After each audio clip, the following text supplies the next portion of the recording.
بات جو ہوئی اللہ تعالیٰ نے تحفے میں آپ کو سب سے پہلے جو ہے 5 وقت کی نماز عطا فرمائی کی تھی. ایسے مسلم شریف کی حدیث ہے، بخاری کی بھی حدیث اللہ فرماتے ہیں او وسلم الصلوات الخمس یا خواتم سورۃ البقرہ وغفر لمن لم یشرک باللہ من شیء المقحمات. رواه بخاری مسلم. اللہ فرماتے ہیں کہ مجھے معراج ہوا تھا، مجھے معراج میں 3 چیزیں عطا کی گئی تھی. معراج میں 3 تحفے ملے تھے. معراج میں 3 تحفے ملے تھے. اس میں ایک تحفہ یہ تھا کہ اللہ فرماتے ہیں مجھے 5 وقت کی نماز دی گئی تھی. میں نے بتایا تھا کہ بخاری کی کئی حدیثیں بھری پڑی ہیں کہ 50 وقت نمازیں ملی تھی.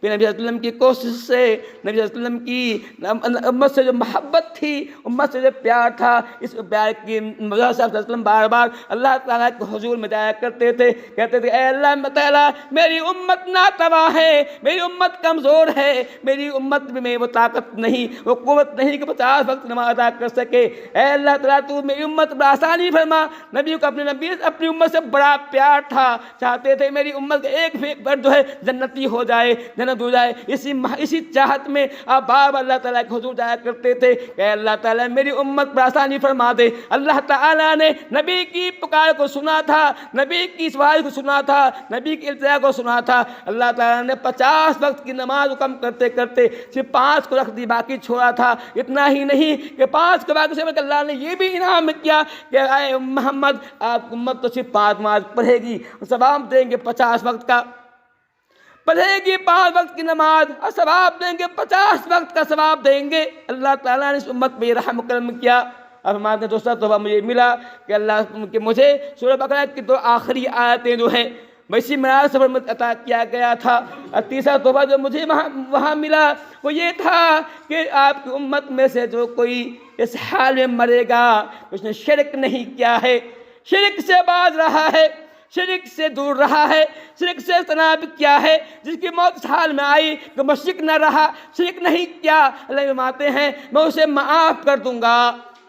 اندازہ کیجئے چاہے کہ اتنا گناہ کر لے، چاہے اتنا غلطیاں کر لے، جتنا عذر کر لے، جتنی سے نسیان ہو جائے، بھول چک ہو جائے، کچھ بھی کر لے، اس نے شرک نہیں کیا ہے، اپنے دامن کو شرک سے پاک رکھا ہے، اپنے دامن کو شرک سے بیزار رکھا ہے، مشرک نہیں رہا ہے، غیر اللہ کے سامنے ماتھا کو نہیں جھکایا ہے، ماتھا کو ذبح فرسائی نہیں کی ہے، غیر اللہ کے سامنے اپنے ہاتھ نہیں پھیلایا ہے، قبروں کے سامنے، آستانوں کے سامنے، بتوں کے سامنے، سجادے کے سامنے اپنے ہاتھ کو نہیں پھیلایا ہے، اپنی امیدوں کو اللہ سے وابستہ کیا ہے. یہ بات یقین ہے کہ اللہ تعالیٰ ہی دینے والا ہے، وہی رزق کا مالک ہے، وہی حیات کا مالک ہے، وہی موت کا مالک ہے. بیماری وہی دیتا ہے، پھر شفا بھی وہی دیتا ہے، غریبی وہی دیتا ہے، پھر امیری وہی دیتا ہے. تمام چیز اس کے اختیار میں ہے. اس بات یقین رکھتا ہے. اللہ کے فرماتے ہیں جس کا یہ یقین ہے اللہ تعالیٰ اس کو معاف کر دے گا، چاہے اتنا گناہ کیوں نہ کر لے، چاہے گناہ اتنا کیوں نہ کر لے. اللہ تعالیٰ کا یہ معمول ہے، اللہ کا یہ قانون ہے، اللہ کا دستور ہے. اللہ شرک کو معاف نہیں کیا کرتا ہے. تو یہ ایک تحفہ آپ کو ملا تھا. آپ صلی اللہ علیہ وسلم نے کئی چیز وہاں دیکھی تھی، کئی چیزوں کا اپنے وہاں نظارہ کیا تھا. جنت میں آپ کو گھمایا گیا تھا. جنت میں آپ صلی اللہ علیہ وسلم جب تشریف کر لے گئے تھے، وہاں گزرا آپ کا ہوا، آپ نے جنت کے اندر ایک خوشبو پائی تھی. خوشبو پائی تھی جنت میں، آپ نے خوشبو پائی، بالکل عجیب غریب خوشبو تھی. ایسی خوشبو آپ نے کبھی نہیں پائی تھی. اتنی زبردست خوشبو، کستوری بھی وہاں پھیل تھی، بہت اچھی خوشبو تھی. آپ نے پوچھا اے جنت کے داروغہ بتاؤ تو صحیح یہ کیسی خوشبو ہے، یہ کیسا عطر ہے، یہ دل و دماغ کو معطر کر رہی ہے، روح کو جان بخش رہی ہے، کیسی خوشبو ہے. آپ نے فرمایا گیا یہ بنت فرعون کی دائرہ خوشبو ہے، بنت فرعون کی دائرہ کی خوشبو ہے. کہا کیا مطلب اس کا، مطلب کیا ہے؟ کہا گیا کہ فرعون کی بیٹی تھی، اس کا کنگھا کرنے کے لیے، اس کو سنبھالنے کے لیے، اس کا آراستہ پیراستہ کرنے کے لیے، اس کا اچھا کپڑا پہنانے، نہا دھلانے کے لیے ایک دائرہ کو نصب کیا گیا تھا، مقرر کیا گیا تھا. ایک دائرہ اس کے نظام کے لیے مقرر تھی. وہ روزانہ اس کا یہی کام کرتی تھی، اس بچی کو پورا سنبھالنا، پورا جو ہے تیار کرنا، اس کو کپڑا پہنانا، نہا دھونا کہیں کا اس کا یہ کام تھا۔ اس کے کان میں موسیٰ کی آواز پہنچ گئی۔ موسیٰ کہہ رہے تھے کہ اللہ تعالیٰ تو وہ ہے جو پورے کائنات کا پیدا کرنے والا رب العالمین ہے۔ یہ فرعون جس کا دعویٰ ہے کہ انی انا اللہ، دعویٰ ہے انا ربکم الاعلیٰ، یہ جھوٹا ہے، یہ رب نہیں ہے۔ اس کے کان میں بات پہنچی، غریب تھی لیکن دل غریب نہیں تھا، دل میں کشادگی تھی۔ اس نے موسیٰ کی بات سنی، بات سمجھ میں آ گیا، بات سمجھ میں آ گئی، فوراً ایمان لے آتی ہیں، دل سے مسلمان ہو جاتی ہیں۔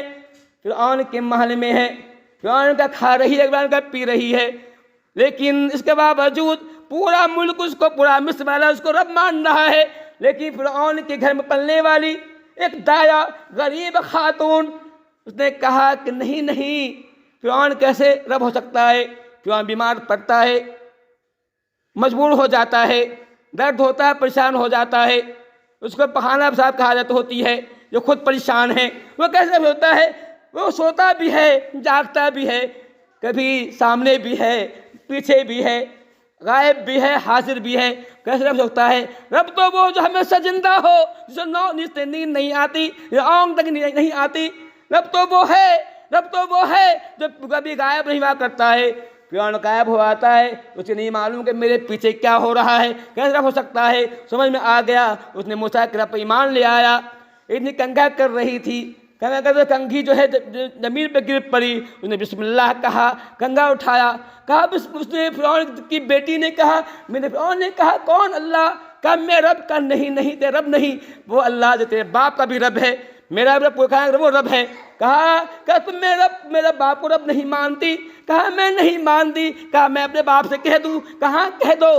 اس نے اپنے باپ سے کہہ دیا کہ اے میرے ابو جان، آپ کے محل میں رہنے والی، آپ کا کھانا پینے والی آپ کو رب نہیں مانتی۔ کہا یہ بات ہے، اسے لوگوں سامنے حاضر کیا جائے، حاضر کیا گیا، پوچھا گیا کیا تم رب نہیں مانتی؟ کہا میں آپ کو رب نہیں مانتی ہوں، اللہ کو رب مان چکی ہوں، موسیٰ کی آواز میرے کان میں پہنچ چکی ہے، موسیٰ کے رب کو میں نے رب مان لیا ہے، اب کسی اور رب نہیں مان سکتی ہوں، میں رب نہیں مان رہی ہوں۔ کہا تمہیں معلوم ہے اس کا سزا کیا ہوگی؟ کہا جو کرنا ہے کر لیجئے، فقر سے مان تقاص، جو کرنا ہے کر لیجئے۔ اب یہ دل میں ایمان اتر چکا ہے، ایمان ایک ایسا جوہر ہے، ایمان ایک ایسا جوہر ہے، ایمان ایسا ایٹم ہے، دل میں آ جاتا ہے نگلا نہیں کرتا ہے، ایمان ایک ایسا پرمانو ہے جو دل میں گھس جاتا ہے کہ نگلا نہیں کرتا ہے۔ اب میں ایمان سے نہیں میں پھر سکتی ہوں۔ کہا تمہاری سزا کیا ہوگی؟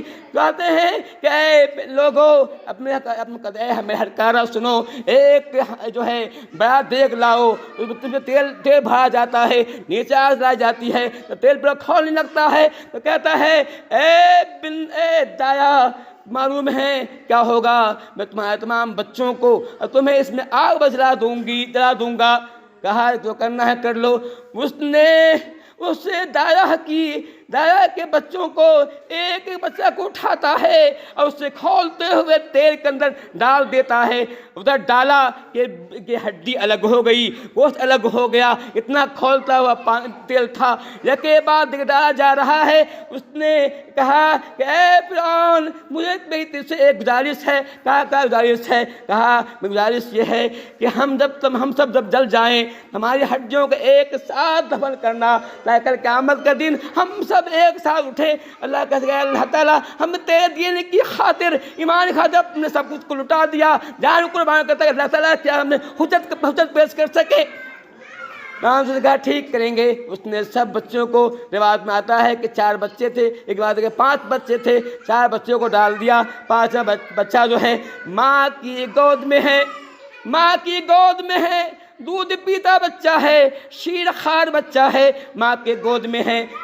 اب اور تھوڑا جو ہے ہچکچائی، چھوٹے بچے کی ممتا دل میں جاگ گئی، چھوٹے بچے کی پیار دل میں جاگ گیا کہ چھوٹے معصوم بچے کو کیسے آگ میں ڈالا جائے۔ تھوڑا ہچکچائی آگے، لیکن اس بچے نے، شیر خوار بچے نے، ممکن ہے وہ بچہ ماں کے چھاتی سے لپٹا ہوا ہو، دودھ پی رہا ہو، اس نے کہا یا امہ اقتحمی، اے میری امی جان آپ آگ میں اس میں کود پڑیے، ڈریے نہیں۔ چھوٹے بچے نے سیکھا، بچے نے کلام میں کیا کہا کہ میرے امی جان ایک قطعے میں کود جائیے۔ اس طرح سے پانچوں بچے کو، اس عورت کو کھولتے تیل میں ڈالا گیا، سب کی ہڈیاں الگ ہو گئیں، گوشت الگ ہو گئی۔ یہ دیکھا آپ نے، کہا اسی دائرہ کی یہ خوشبو ہے۔ اندازہ کیجئے، ہم لوگ کہتے ہیں فلاں غریب ہے، فلاں امیر ہے، یاد رکھیے اللہ تعالیٰ کا فیصلہ امیری پہ نہیں ہوا کرتا، غریبی پہ نہیں ہوا کرتا ہے، اللہ کا فیصلہ خاندان پہ نہیں ہوا کرتا ہے۔ ان اکرمکم عند اللہ اتقاکم، اللہ فرماتا ہے سب سے اچھا آدمی ہے جو متقی ہے، چاہے کوئی بھی کہیں رہنے والا ہو، کالا ہو، گورا ہو، حبشی ہو یا عربی ہو یا اجمی ہو، کوئی بھی ہو، اگر متقی ہے، پارسا ہے، اللہ تعالیٰ کیا وہ بہت ہی مکرم معزز ہے۔ اگر آدمی متقی پارسا نہیں ہے، کہیں کا رہنے والا ہے، چاہے اعلیٰ خاندان کا ہی کیوں نہ ہو، چاہے نبی کے خاندان کا ہی کیوں نہ ہو۔ ابو طالب کون تھا؟ نبی کے خاندان کا تھا، لیکن تقویٰ نہ کر سکا، جو جہنم میں جائے گا۔ جنت کا معیار جو ہے تقویٰ ہی ہے۔ تو میں یہ کہہ رہا تھا اس کی خوشبو ہے۔ اب صلی اللہ علیہ وسلم نے وہاں جہنم کی بھی سیر کی، جہنم کی بھی سیر کی۔ اب جہنم کے اندر آپ نے دیکھا کچھ لوگ ایسے ہیں، لہم اظفار من نحاس یخمسون بہا وجوہہم۔ اب دیکھا کچھ لوگ ایسے ہیں جن کے ناخن جو ہیں تانبے کے ہیں، جن کے بڑے بڑے ناخن ہیں، وہ ناخن تانبے کے ہیں۔ آپ نے دیکھا کہ وہ اپنے انگوٹھے، اپنے ناخن سے ہی اپنے چہرے کو نوچ رہے، کھچوٹ رہے ہیں۔ آپ نے پوچھا، اے جہنم کا داروغہ، اے مالک، یہ کیا معاملہ ہے؟ اس کے یہ عذاب کیوں ہو رہا ہے کہ اپنے ہی ناخن سے، بڑے بڑے ناخن سے، تانبے کے ناخن سے اپنے چہرے کی بوٹی کو، گوشت کی بوٹی کو نوچ رہا ہے؟ معاملہ کیا ہے؟ فرمایا گیا یہ وہ لوگ ہیں جو غیبت کیا کرتے تھے، یاکلون لحوم الناس، لوگوں کا گوشت کھایا کرتے تھے۔ غیبت کیا کرتے تھے؟ غیبت کا رواج ہمارے معاشرے میں کافی عام ہو گیا ہے، عورتوں کے اندر بھی، مردوں کے اندر بھی غیبت فیشن بن گیا ہے۔ جو اتنا غیبت کرے اتنا ہی زیادہ قابل سمجھا جاتا ہے، جتنا دوسرے کی بات کو اتنا ہی اچھا سمجھا جاتا ہے۔ یہ فیصلہ بن گیا ہے۔ اللہ بھی فرما رہے ہیں کہ میں نے اپنی آنکھوں سے دیکھا کہ غیبت کرنے والوں کے ساتھ یہ عذاب ہو رہا تھا کہ اپنے انگوٹھے، اپنے ناخن سے اپنے چہرے کی بوٹی کو نوچ رہا تھا۔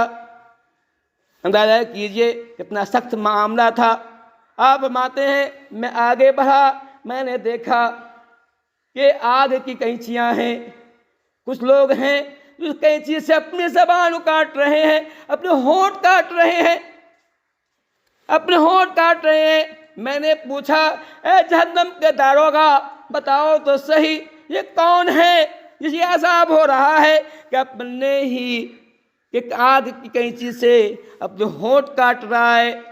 کہا گیا ہؤلاء خطباء امتک، یہ آپ کے امت کے مقرر لوگ ہیں، واعظ لوگ ہیں، خطیب لوگ ہیں، تقریر کرنے والے ہیں۔ جب اسٹیج پہ آتے ہیں لمبی لمبی باتیں کر جاتے ہیں، جب باری اپنی آتی ہے دامن چھوڑانے لگتے ہیں۔ جب اسٹیج پہ آتے ہیں بڑی اونچی اونچی باتیں کرتے ہیں، چکنی چپڑی باتیں کرتے ہیں۔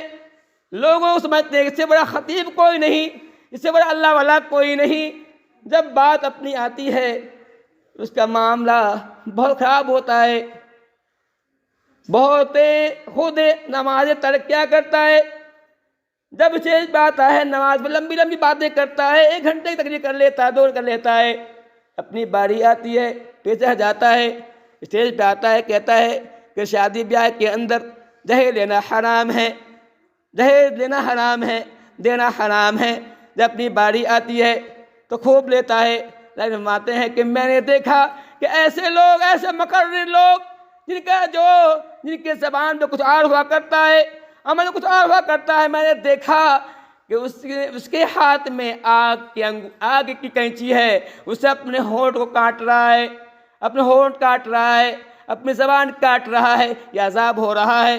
میں نے آگے بڑھا، میں نے دیکھا کہ ایک نہر ہے، خون کا نہر ہے، جس کے وہ بہت ہے، اس میں کچھ لوگ ہیں ڈبکی لگا رہے ہیں۔ وہ اس خون میں نہر میں ڈوبے جا رہے ہیں۔ میں نے دیکھا جب وہ نکلنا چاہتا ہے تو باہر ایک کچھ لوگ کھڑے ہوئے ہیں، اس کے ہاتھ بڑا بڑا پتھر ہے، پتھر سے دے مارتا ہے، پھر اندر واپس آ جاتا ہے۔ یہی عذاب اس کو ہو رہا ہے۔ میں نے پوچھا یہ کون لوگ ہیں؟ کہا یہ سود خور لوگ ہیں۔ ہمارے معاشرے کے اندر جہاں بہت سی برائیاں اپنا رہی ہیں، ان میں سودی کاروبار کا جال بھی بہت پھیلتا جا رہا ہے، پھیلتا جا رہا ہے۔